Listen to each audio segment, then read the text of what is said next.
Haemoglobin जो कि एक प्रोटीन मॉलिक्यूल है आपके रेड ब्लड सेल में, जो लंग से ऑक्सीजन कैरी करता है पूरे शरीर में, और साथ में ये शरीर का पूरा कार्बन डाइऑक्साइड को ये वापस लंग्स की तरफ ट्रांसपोर्ट करता है।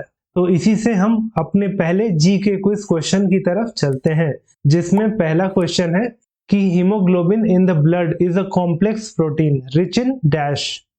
रक्त में हीमोग्लोबिन एक जटिल प्रोटीन है जो डैश से भरपूर होता है। Option A iron, option B silver, option C copper या ऑप्शन डी गोल्ड। तो इसका आंसर है ऑप्शन ए आयरन। तो जो हीमोग्लोबिन होता है उसमें आयरन भरपूर मात्रा में होता है। When was the International Solar Alliance established? अंतरराष्ट्रीय सौर गठबंधन की स्थापना कब की गई थी? Option A 2014, option B 2017, option C 2011 या ऑप्शन डी 2015। तो 30 नवंबर 2015 को इंटरनेशनल सोलर अलायंस एस्टैब्लिश हुआ था। तो इसका सही आंसर है ऑप्शन डी 2015, और इसकी हेडक्वार्टर गुरुग्राम हरियाणा में है। वहीं इसके डायरेक्टर जनरल है डॉक्टर अजय माथुर, और साथ में 106 कंट्रीज ने international solar alliance framework agreement को साइन किया है। Which of the following was the first capital of Vijayanagara empire in the 14th century?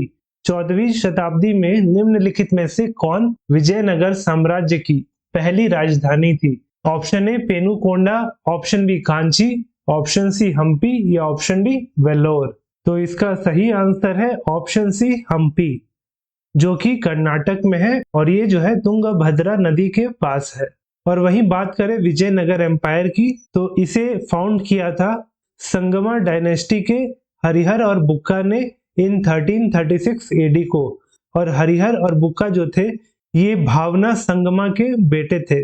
और वहीं विजयनगर एम्पायर में 4 मेन डायनेस्टी ने रूल किया था, जिसमें पहला था संगमा डायनेस्टी, दूसरा सलुवा डायनेस्टी, तीसरा तुलुवा डायनेस्टी और चौथा था अराविदु डायनेस्टी, जिसमें से तुलुवा डायनेस्टी से कृष्ण देवा राय जो थे वो one of the most famous king थे विजयनगर एम्पायर के। Idukki dam of Kerala is built across which river? Kerala का इदुक्की बांध किस नदी पर बना है?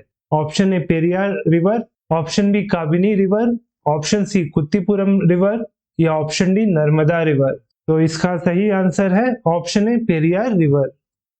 Bone ossification test is conducted to ascertain human dash.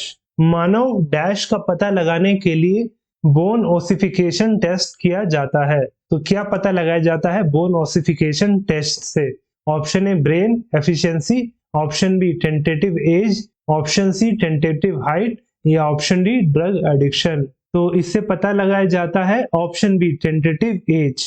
कोई डेड बॉडी हो या किसी डेड बॉडी का आइडेंटिफिकेशन पता नहीं हो कि विक्टिम का एज कितना था, तो उससे ये टेस्ट किया जाता है ताकि एक विक्टिम का अप्रॉक्स एज पता किया जा सके। ये एक तरह का गेस वर्क है और ये काम करता है on the fusion of joints पे। मान लीजिए कि जो बॉडी है उसके सारे जॉइंट्स फ्यूज्ड हो चुके हैं, इसका मतलब ये है कि उस बॉडी का जो एज है वो 25 साल या उसके ऊपर का है। वहीं अगर जॉइंट्स का प्रॉपर्ली फ्यूजन ना हुआ हो बॉडी पार्ट्स में, इसका मतलब कि उसका एज फिर 25 साल से कम है। Where is the headquarters of the International Olympic Committee? अंतरराष्ट्रीय ओलंपिक समिति का मुख्यालय कहाँ है? Option A UK, option B Spain, option C Jordan या ऑप्शन डी स्विट्जरलैंड। तो वहीं इसका आंसर है ऑप्शन डी स्विट्जरलैंड के लुज़ैन में। वहीं आईओसी का हेडक्वार्टर स्विट्जरलैंड में है, लेकिन इसे फाउंड किया गया था पेरिस में ऑन 23 जून 1894 को, और इसके जो प्रेसिडेंट है उनका नाम है Thomas Bach. Antacid are found in drugs that give relief to. औषधियों में एंटासिड किसमें राहत देने के लिए पाया जाता है? Option A eye sight, option B stomach ache, option C acne या ऑप्शन डी हेडेक। तो जो एंटासिड होते हैं वो स्टमक एक के लिए फायदेमंद होते हैं। ऑप्शन बी इसका सही आंसर है। अगर आपको भी कभी एसिडिटी हुई होगी तो उससे राहत पाने के लिए आपने इनो या जेलोसिन जरूर लिया होगा। Which of the following is not a noble gas? निम्नलिखित में से कौन एक उत्कृष्ट गैस नहीं है? Option A hydrogen, option B helium, option C neon या ऑप्शन डी आर्गन। तो इसमें option A hydrogen noble gas नहीं है। तो अगर नोबल गैस की बात करें तो total 6 naturally occurring noble gas है, जो है हीलियम, नियोन, आर्गन, क्रिप्टन, जेनन और रेडॉन। इसके अलावा एक और नोबल गैस है, लेकिन वो नेचुरली अकरिंग नहीं है, उसे सिंथेटिकली प्रोड्यूस किया जाता है और उसका नाम है ओगैनेसन। और नोबल गैस को इनर्ट गैस भी कहते हैं, जो कि मॉडर्न पीरियोडिक टेबल के ग्रुप नंबर 18 में देखने को मिलेगा। और जो नोबल गैस होते हैं अंडर स्टैंडर्ड कंडीशन, वो ऑर्डरलेस होते हैं, कलरलेस होते हैं और साथ में they have low chemical reactivity. The process of improving the quality of rubber by heating it with sulfur is called, रबड़ को सल्फर से गर्म करके उसकी गुणवत्ता में सुधार की प्रक्रिया कहलाती है। Option A vulcanisation, option B acceleration, option C sulphonation या ऑप्शन डी गैल्वेनाइजेशन। तो उसे कहते हैं option A vulcanisation. Option A इसका सही आंसर है और इससे रबड़ की जो स्ट्रेंथ है और ड्यूरेबिलिटी है उसे इंप्रूव किया जाता है। Where do Bhagirathi river and Alaknanda river meet to join Ganga?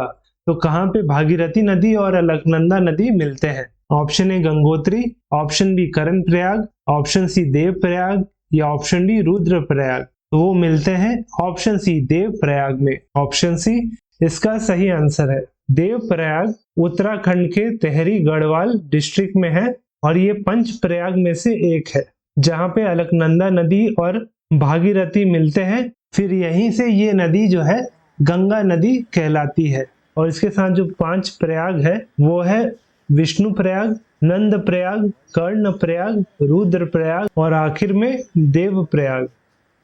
The river known as Padma in Bangladesh is, Bangladesh में पद्मा के नाम से जाने जाने वाली नदी है। Option A Jamuna, option B Ganga, option C Teesta या ऑप्शन डी ब्रह्मपुत्रा। तो जो गंगा नदी है वो बांग्लादेश में पद्मा कहलाती है। तो ऑप्शन बी इसका सही आंसर है। In which state is the Chapcharkut festival celebrated? Chapcharkut उत्सव किस राज्य में मनाया जाता है? Option A Mizoram, option B Orissa, option C Nagaland या ऑप्शन डी उत्तराखंड। तो ये जो है ऑप्शन ए मिजोरम में सेलिब्रेट किया जाता है। चापचरकूट जो है ये एक स्प्रिंग फेस्टिवल है और ये जो है मार्च के महीने में सेलिब्रेट किया जाता है आफ्टर झूम cultivation.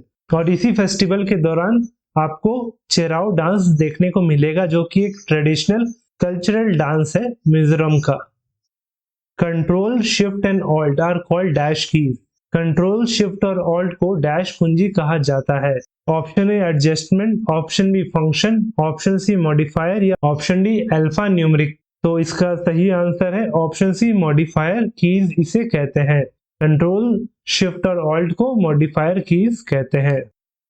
Who developed integrated chip? Integrated chip का विकास किसने किया? Option A Thomas Jefferson, option B GS Kilby, option C Charles Babbage या ऑप्शन डी सीवी रमन।